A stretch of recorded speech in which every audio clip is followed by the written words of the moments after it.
আসসালামু আলাইকুম বন্ধুরা, শুভ সকাল। তো এই মুহূর্তে আমি আছি আগারগাঁও।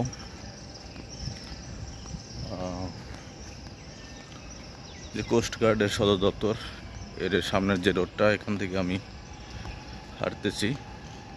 তো সকালবেলা সবাই হাঁটে, এখানে রোডের চারপাশটার পরিবেশটা খুবই সুন্দর।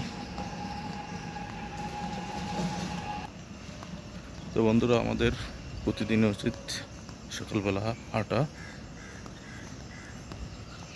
তো আমার পিছনে দেখতে পাচ্ছেন এক মুরব্বী হাঁটতেছে। তো আমি প্রতিদিন সকাল উঠে একটু হাঁটাচলা করি, শরীরের ওয়েট বেড়ে গেছে। এই দেখতে পাচ্ছেন, এটা হচ্ছে সদর দপ্তর, কোস্টগার্ডের সদর দপ্তর। পাশে আছে ডাক ভবন, একটু পরেই আছে নির্বাচন অফিস।